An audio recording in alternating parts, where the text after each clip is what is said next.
Hello. Hello. Hello. Yes sir. तो online कक्षा में आप सब लोगों का एक बार फिर से स्वागत है। जी आज सर। का आज का हमारा टॉपिक है शिक्षा विद्यालय और समाज। शिक्षा विद्यालय और समाज, जो कि आप लोगों को चौथा यूनिट में पढ़ना है, तो उसके बारे में आज हम लोग पढ़ेंगे। शिक्षा विद्यालय और समाज के बारे में। सबसे पहले मैं समुदाय के बारे में आप लोगों को बताना चाहूंगा। समुदाय किसे कहते हैं? जैसा कि हम लोग जानते हैं, समुदाय अंग्रेजी भाषा के कम्युनिटी का हिंदी रूपांतरण है। क्या है? समुदाय अंग्रेजी भाषा के कम्युनिटी का हिंदी रूपांतरण है, जो जो दो शब्दों से मिलकर बना है, कॉम तथा म्यूनिस। जो कितने शब्दों से मिलकर बना है? कॉम तथा म्यूनिस, दो शब्दों को मिलकर बना है। कॉम का अर्थ है एक साथ, जिसे टुगेदर, और म्यूनिस का अर्थ होता है सेवा करना, टू सर्व। इस प्रकार कम्युनिटी या समुदाय का अर्थ हो गया एक साथ सेवा करना, टू सर्व टुगेदर। एक बार मैं फिर से रिपीट कर देता हूं। समुदाय अंग्रेजी भाषा के कम्युनिटीज का हिंदी रूपांतरण है, जो दो शब्दों से मिलकर बना है, कॉम तथा म्यूनिस। कॉम का अर्थ होता है एक साथ, और म्यूनिस का अर्थ होता है सेवा करना। जब दोनों को हम एक साथ मिला देते हैं तो इसका अर्थ हो जाता है एक साथ सेवा करना। तो कम्युनिटी का अर्थ समझ गए। इसको दूसरे शब्दों में हम इस प्रकार भी कह सकते हैं। समुदाय से हमारा तात्पर्य व्यक्तियों के एक ऐसे समूह से है जो कि मिलकर समान उद्देश्यों की प्राप्ति तथा समान जीवन व्यतीत करने के लिए एक निश्चित भूभाग पर रहते हैं। क्या हो सकता है इसका दूसरा मतलब? समुदाय से हमारा तात्पर्य व्यक्तियों के एक ऐसे समूह से है, व्यक्तियों के एक ऐसे समूह से है जो मिलकर समान उद्देश्य की प्राप्ति के लिए तथा समान जीवन व्यतीत करने के लिए एक निश्चित भूभाग पर रहते हैं। उसे हम क्या कह सकते हैं? समुदाय कहते हैं। समुदाय दो या दो से अधिक व्यक्तियों का एक ऐसा समूह है। समुदाय दो या दो से अधिक व्यक्तियों का एक ऐसा समूह है जो एकता तथा सामुदायिक भावना से जागृत हो जाने से किसी निश्चित भौगोलिक क्षेत्र पर सामान्य जीवन को समान नियमों द्वारा व्यतीत करने के लिए स्वतः ही विकसित हो जाता है। समुदाय का क्षेत्र छोटा या बड़ा हो सकता है। क्या हो सकता है? समुदाय या तो बहुत बड़ा हो सकता है या छोटा समुदाय भी हो सकता है। इसमें कई सामाजिक समूहों का समावेश होता है। समुदाय जो होता है वह छोटा या बड़ा हो सकता है, लेकिन इसमें जो सामाजिक समूह होते हैं, अर्थात समुदाय में अनेक प्रकार के सामाजिक समूहों का समावेश होता है। जैसे उसमें परिवार, धार्मिक संघ, जाति, आस पड़ोस, नगर, राज्य एवं देश समुदाय के विभिन्न रूप हैं। क्या है? इसमें कौन कौन चीजों का समावेश होता है? परिवार, धार्मिक संघ, जाति, पड़ोस, नगर, राज्य एवं राष्ट्र समुदाय के विभिन्न रूप हैं। समुदाय एक छोटी सी परिधि से प्रारंभ होकर विश्व व्यापक हो सकता है। क्या हो सकता है? समुदाय जो छोटे पैमाने पर हो सकता है, उसका अगर विस्तार होता है तो आगे चलकर वो बहुत बड़ा ही व्यापक रूप धारण कर सकता है। इसलिए हम कहते हैं समुदाय की एक अपनी विशेषताएं होती है, अर्थात समुदाय में दो या दो से अधिक व्यक्तियों का रहना अनिवार्य है। समुदाय की अपनी एक विशेषता होती है, जिसे मैं उसका विशेषता बता देता हूँ। ध्यान पूर्वक सुनिएगा। समुदाय में कम से कम दो व्यक्ति अवश्य होनी चाहिए। समुदाय की क्या विशेषता होती है? समुदाय में कम से कम दो व्यक्ति अवश्य होनी चाहिए। ज्यादा से ज्यादा कितना भी हो सकता है। व्यक्तियों की अधिकतम संख्या कुछ भी हो सकती है। एक समुदाय जो होता है उसमें व्यक्तियों की अधिकतम संख्या कितना भी हो सकता है। इसका एक भौगोलिक क्षेत्र होता है जो छोटा या बड़ा हो सकता है। मैंने पहले ही बताया है, समुदाय जो होता है इसका एक अपना एक निश्चित भूभाग होता है जो एक छोटा भी हो सकता है और बड़ा भी हो सकता है। निश्चित भूभाग कहने का मतलब हम जहाँ रहते हैं, हम जिस भूभाग पर रहते हैं वो हमारा एक निश्चित भूभाग हो सकता है। जैसे मान लीजिए हम मोतिहारी शहर में रहते हैं तो मोतिहारी एक समुदाय हो सकता है। इसका अगला विशेषता है यह मनुष्य का अस्थाई और अस्थाई दोनों प्रकार का समूह होता है। मनुष्य जो समूह बनाते हैं, समुदाय जो बनाते हैं, वो अस्थाई समूह भी हो सकता है और अस्थाई समूह भी होता है। अर्थात इसको हम अस्थाई रूप से भी समूह का निर्माण करते हैं। समुदाय जो होता है पारंपरिक विश्वास पर आधारित होता है। समुदाय का जो निर्माण होता है व्यक्ति एक दूसरे पर विश्वास करके बनाते हैं। अर्थात समुदाय प्रारंभिक पारंपरिक विश्वास पर आधारित होता है। क्या होता है? समुदाय जो होता है आपसी विश्वास की भावना पर आधारित होता है। समुदाय के जो लोग होते हैं उनके कुछ आदर्श होते हैं, लक्ष्य होते हैं, रुचि होते हैं तथा उनका अपना उद्देश्य होता है जिनमें समानता रहती है। क्या होता है? जो भी हम समुदाय बनाते हैं उस समुदाय के लोगों का अपना कुछ आदर्श होता है, अपना उनका कुछ लक्ष्य होता है, उनकी अपनी रुचि होती है, अपना उनका उद्देश्य होता है। उसी उद्देश्य को पूरा करने के लिए समाज के लोग क्या करते हैं? अपने समुदाय का निर्माण करते हैं। और अगला विशेषता क्या हो सकता है? समुदाय के सदस्यों में आर्थिक, राजनीतिक एवं सांस्कृतिक समानताएं विद्यमान रहती है। क्या रहती है? समुदाय के जो सदस्य रहते हैं उनमें आर्थिक, राजनीतिक एवं सांस्कृतिक समानताएं विद्यमान रहती है। एक बार मैं फिर से विशेषता को रिपीट कर देता हूँ, ध्यानपूर्वक सुनिएगा। समुदाय में कम से कम 2 व्यक्तियों का होना असंभावी है। समुदाय में कम से कम 2 व्यक्ति अवश्य होनी चाहिए। दूसरा विशेषता हो सकता है व्यक्तियों की अधिकतम संख्या कुछ भी हो सकती है। अर्थात कहने का तात्पर्य होगा जो समुदाय बनता है उसमें कम से कम तो 2 व्यक्ति होनी ही चाहिए, लेकिन अधिकतम व्यक्तियों की संख्या निर्धारित है। अधिकतम व्यक्तियों की संख्या कुछ भी हो सकती है। और तीसरा इसका विशेषता प्रॉपर्टी हो सकता है, इसका एक निश्चित भूभाग होता है, निश्चित भौगोलिक क्षेत्र होता है जो छोटा या बड़ा हो सकता है।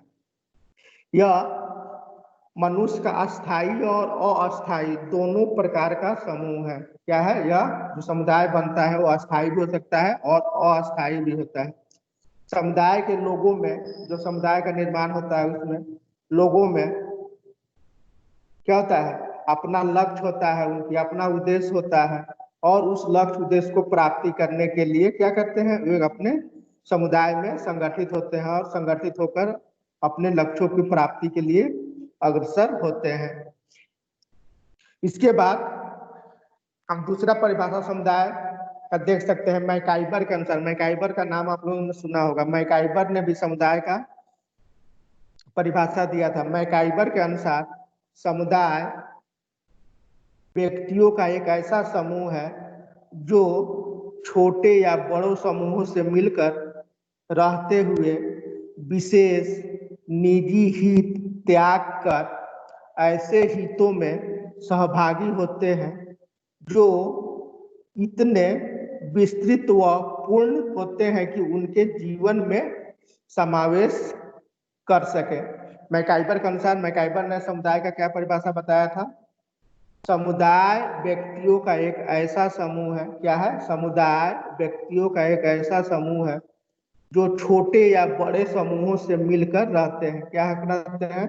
जो छोटे या बड़े समूहों से मिलकर रहते हुए विशेष निजी हित त्याग कर, मतलब निजी हित त्याग कर करने का मतलब अपना स्वयं का हित त्याग कर ऐसे हितों में सहभागी होते हैं, ऐसे हितों में सहभागी होते हैं जो इतने विस्तृत व पूर्ण होते हैं, जो इतने विस्तृत और पूर्ण होते हैं कि उनके जीवन में समावेश कर सके। ये है मैकाइबर के अनुसार परिभाषा। अब हम लोग आते हैं विद्यालय। विद्यालय किसे कहते हैं? तो विद्यालय के बारे में भी हम लोग थोड़ा बहुत यहाँ पर चर्चा कर लेते हैं। विद्यालय किसे कहते हैं? विद्यालय के बारे में तो हम लोग जनरली यही समझते हैं, कहते हैं कि विद्यालय जहाँ शिक्षा हम ग्रहण करने जाते हैं उसको विद्यालय कहते हैं। क्योंकि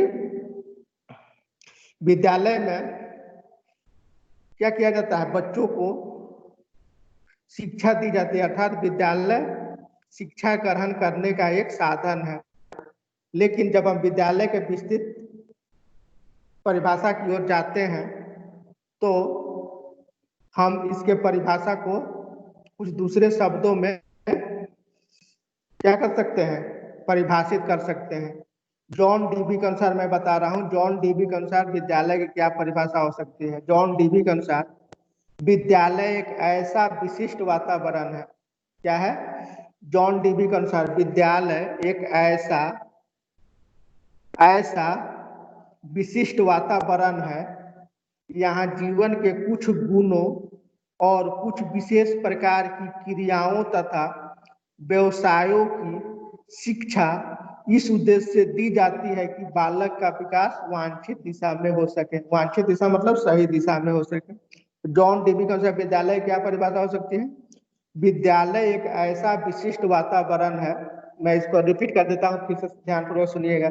विद्यालय एक ऐसा विशिष्ट वातावरण है, यहाँ जीवन के कुछ गुणों और कुछ विशेष प्रकार की क्रियाओं तथा व्यवसायों की शिक्षा इस उद्देश्य से दी जाती है कि बालक का विकास वांछित दिशा में हो सके। अर्थात बालक का विकास क्या हो सके, सही दिशा में हो सके। बालक अपने जीवन का जो लक्ष्य प्राप्त करना चाहता है, अपने जीवन में जो लक्ष्य प्राप्त करना चाहता है उसको वो प्राप्त कर सके। विद्यालय उसमें क्या करती है? विद्यालय उसमें उसकी मदद करती है। अगला परिभाषा है टीपी नन के अनुसार। टीपी नन के अनुसार विद्यालय की परिभाषा इस प्रकार है। विद्यालय को मुख्य रूप से इस प्रकार का स्थान नहीं समझा जाना चाहिए। विद्यालय को मुख्य रूप से इस प्रकार का स्थान नहीं समझा जाना चाहिए जहां किसी निश्चित ज्ञान को सीखा जाता है।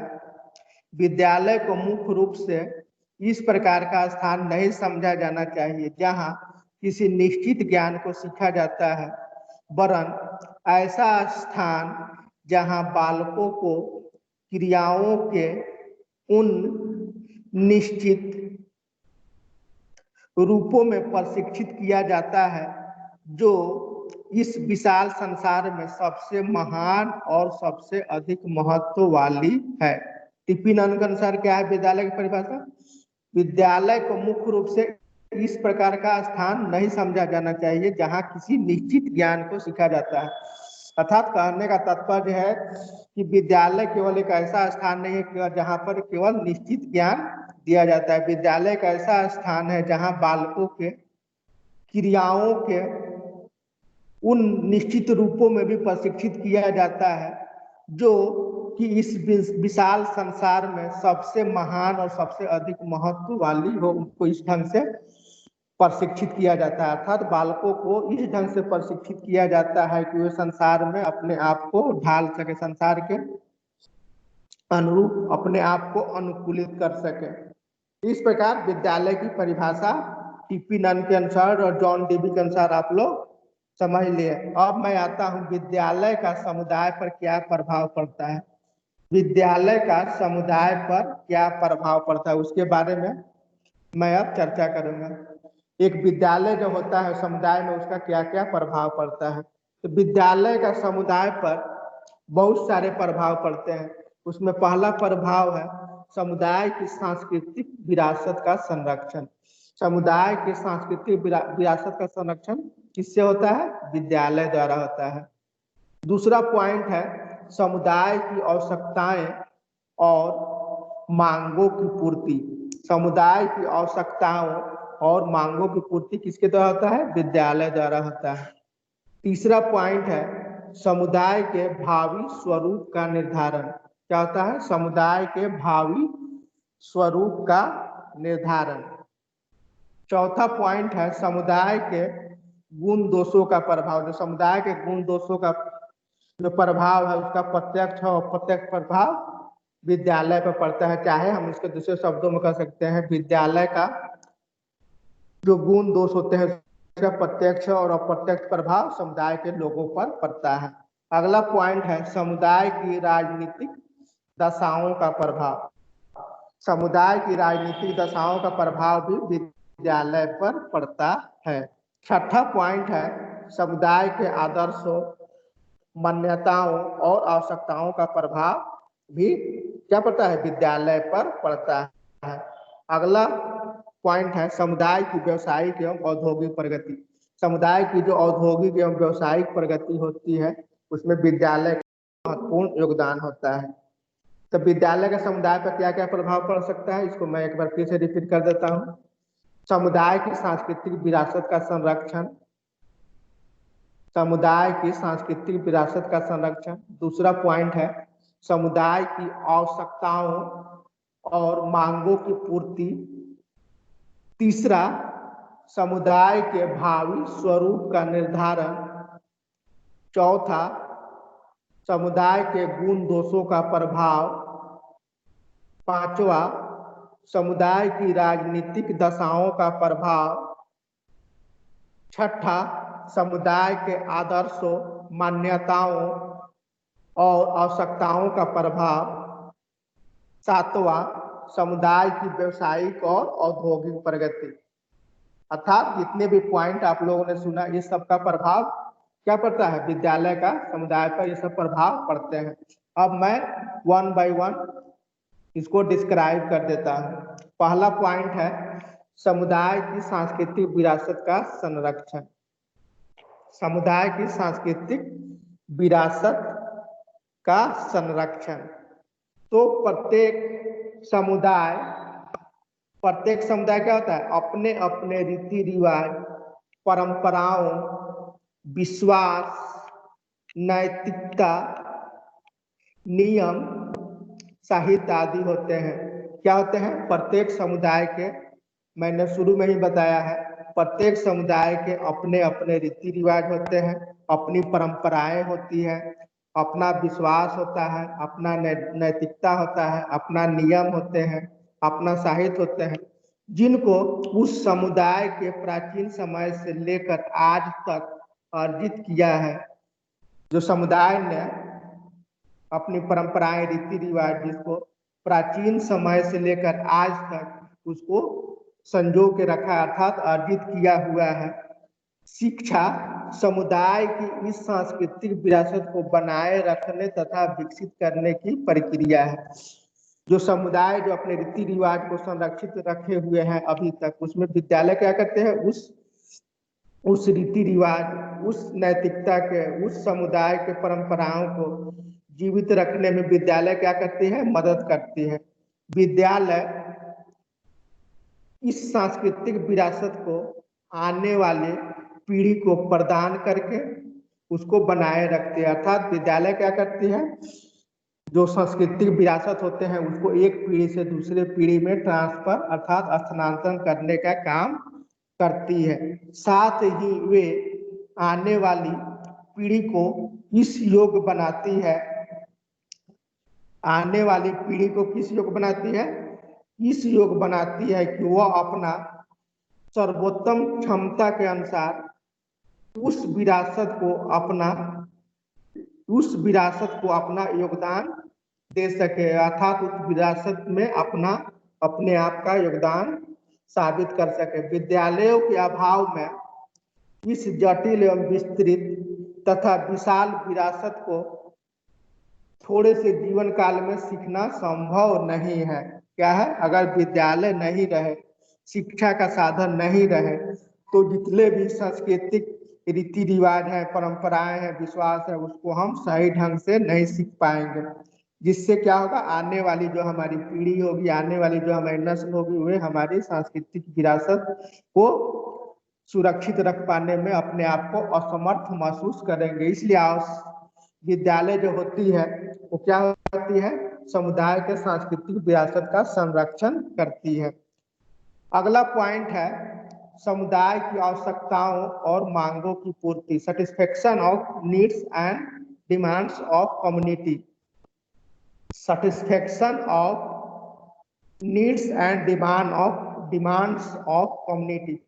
प्रत्येक समुदाय की अपनी अलग अलग आवश्यकताएं एवं मांगे होती हैं। क्या होती है? प्रत्येक समुदाय की जो आवश्यकताएं होती है वो अलग अलग होती है और विद्यालय अपनी योजना तथा कार्यक्रम के अनुसार, अर्थात इसको कह सकते हैं विद्यालय अपनी योजना एवं कार्यक्रमों में आवश्यकता अनुसार परिवर्तन करके समुदाय की मांगे तथा आवश्यकताओं की पूर्ति करता है। विद्यालय क्या करता है? वो समुदाय की जो आवश्यकताएं हैं उसके अनुसार बच्चों को प्रशिक्षित करती है ताकि बच्चे बड़े होकर समुदाय की आवश्यकताएं एवं मांगों को पूरी कर सके। अर्थात समुदाय की जो आवश्यकताएं होती है उसको पूर्ति करने में विद्यालय क्या करती है? हमारी मदद करती है। अगला पॉइंट है समुदाय के भावी स्वरूप का निर्धारण, अर्थात जो सबसे महत्वपूर्ण पॉइंट है विद्यालय का, इसमें बहुत ही महत्वपूर्ण रोल होता है। जो समुदाय के भावी स्वरूप का निर्धारण कैसे किया जाए, आने वाले पीढ़ी का निर्धारण कैसे किया जाए। Determination of future forms of community, अर्थात समुदाय के भावी स्वरूप का निर्धारण कैसे करना है, यह हमारा तीसरा पॉइंट है। तो जैसा कि हम जानते हैं विद्यालय समुदाय की आवश्यकताओं एवं मांगों की पूर्ति ही नहीं करता वरन उसके भावी स्वरूप का निर्धारण भी करता है। क्या करता है? विद्यालय जो होती है समुदाय की मांगे और पूर्ति जो होती है उसका ही पूर्ति केवल नहीं करती है बल्कि उसके भावी स्वरूप का निर्धारण भी करती है। समुदाय की मांगे जो होती है, आवश्यकताएं जो होती है, मान्यताएं जो होती है और जो आदर्श होते हैं, जो नैतिकता होती है आदि क्या होता है? समय समय पर बदलते रहते हैं।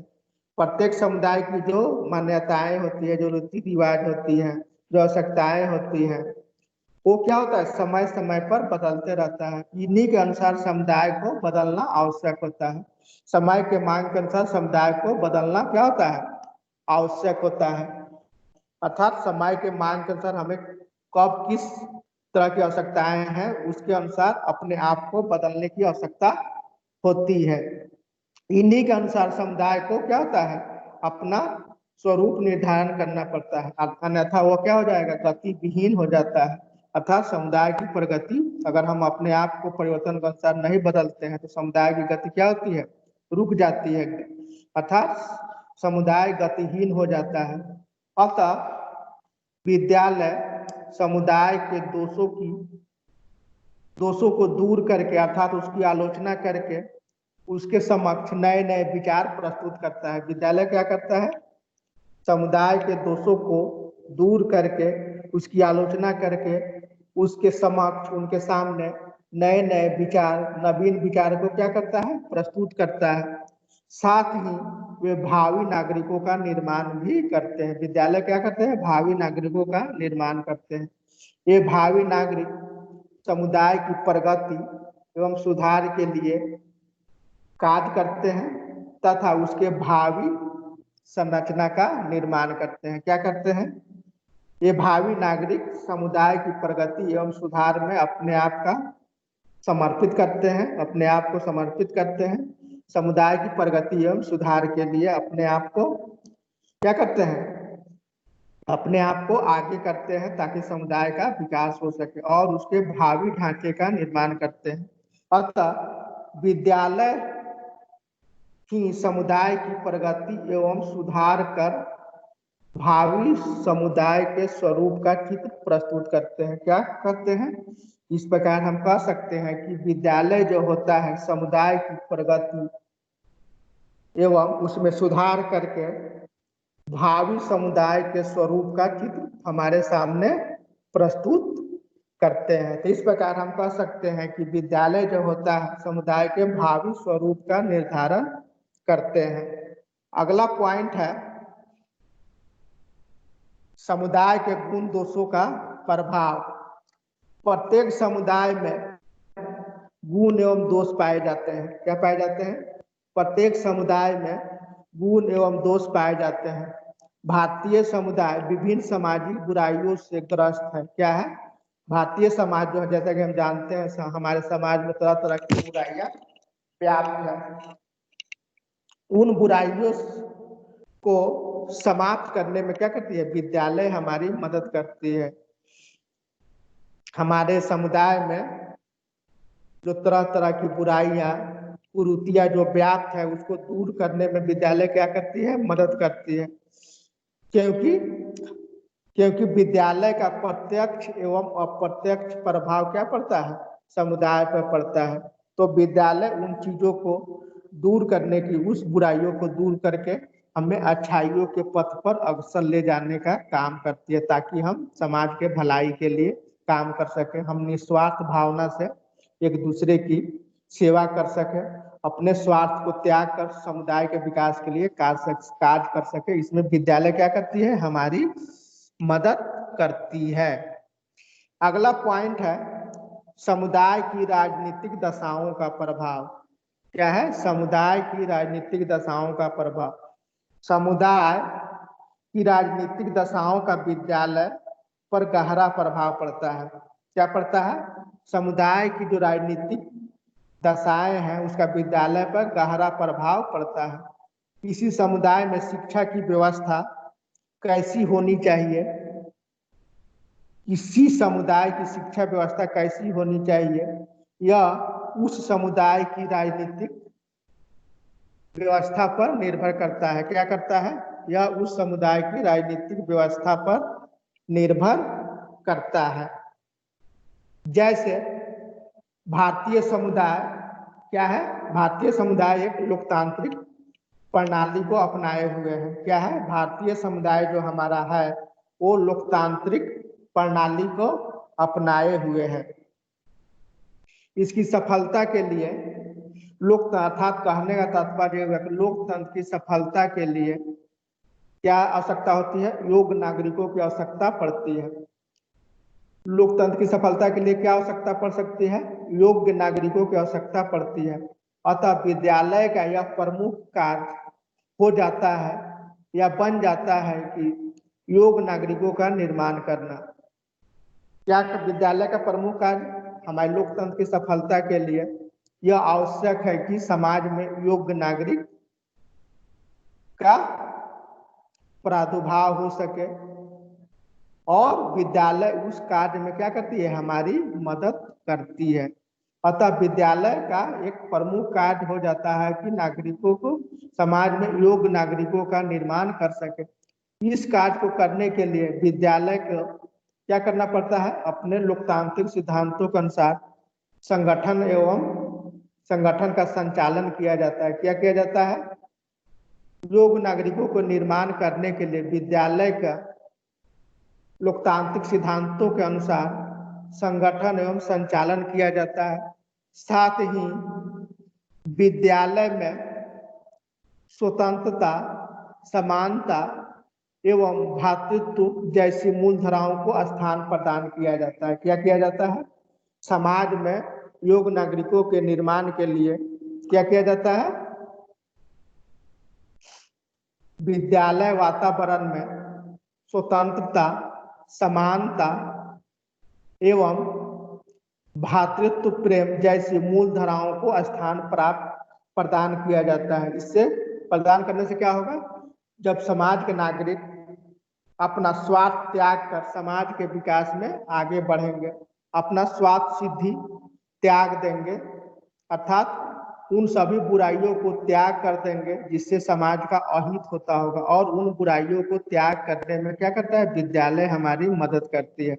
अर्थात विद्यालय वह स्थान है जहाँ हमें एक योग्य नागरिक बनने की शिक्षा दी जाती है, जिसमें यह बताया जाता है कि हम अपने आप को देश के लिए कैसे उपयुक्त साबित कर सकते हैं, देश के विकास में हमारी भागीदारी क्या हो सकती है। इन सब कार्यों में क्या करने के लिए विद्यालय हमारी मदद करती है।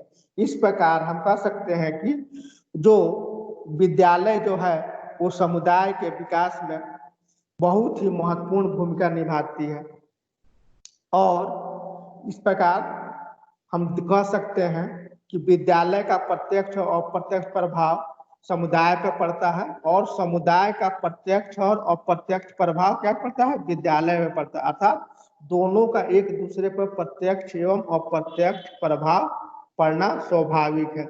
जैसा समुदाय होगा उसी के अनुसार विद्यालय अपना कार्य करेंगे और जैसा विद्यालय होगा, जैसा विद्यालय का संगठन होगा, वह उसका प्रभाव क्या पड़ेगा, हमारे समुदाय पर पड़ता है। अर्थात दोनों एक दूसरे को प्रभावित करते हैं। विद्यालय और जो समाज होते हैं दोनों एक दूसरे को क्या करते हैं, प्रभावित करते हैं। अगला हमारा पॉइंट है समुदाय की व्यवसायिक और औद्योगिक प्रगति। समुदाय की व्यवसायिक और औद्योगिक प्रगति।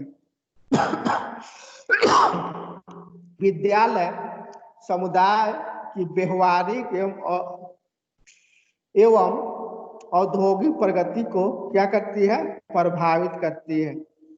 विद्यालय जो है वह समुदाय की व्यवसायिक, व्यवहारिक एवं औद्योगिक प्रगति को क्या करती है, प्रभावित करती है। समुदाय के व्यवसायों को पाठ्यक्रम में किसी न किसी रूप में स्थान दिया जाता है। क्या किया जाता है, समुदाय के जो व्यवसाय होते हैं उसको पाठ्यक्रम में स्थान किसी न किसी रूप में मिलता रहता है।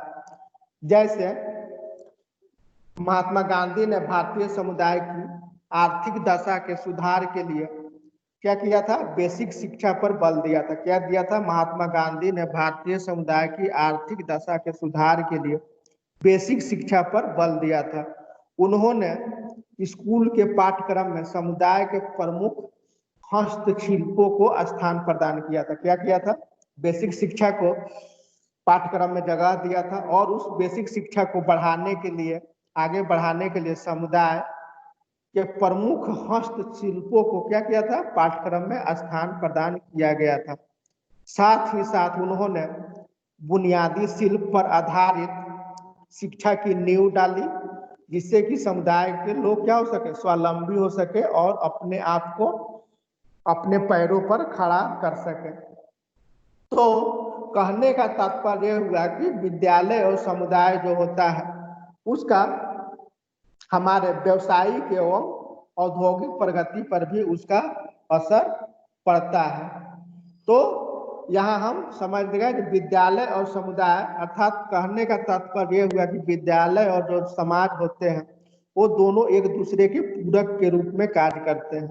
विद्यालय की आवश्यकताओं को समाज पूरा करता है और समाज की आवश्यकताओं को विद्यालय पूरा करता है। अर्थात दोनों हम कह सकते हैं, दोनों जब एक साथ मिलकर कार्य करते हैं तो हमारा समुदाय, हमारा विद्यालय क्या होता है, अपने लक्ष्य और आवश्यकताओं को प्राप्त करने में क्या होता है, अपने आप को सक्षम साबित करते हैं और अपने आप को जिस लक्ष्य के उद्देश्य के लिए हम समुदाय का निर्माण किए हैं, जिस लक्ष्य के उद्देश्य को प्राप्त करने के लिए विद्यालय का निर्माण किए, उस लक्ष्य एवं उद्देश्यों को हम आसानी से प्राप्त कर लेते हैं। इस प्रकार हम कह सकते हैं कि विद्यालय और जो समुदाय होते हैं वो एक दूसरे के बहुत ही करीबी होते हैं, अर्थात एक दूसरे के पूरक के रूप में कार्य करते हैं। तो आज का हमारा टॉपिक यहीं पे समाप्त होता है। अगर इससे रिलेटेड कोई क्वेश्चन हो तो आप लोग पूछ सकते हैं।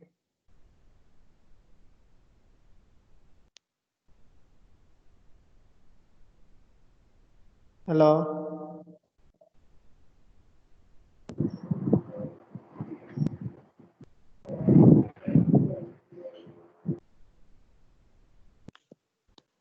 Hello sir assignment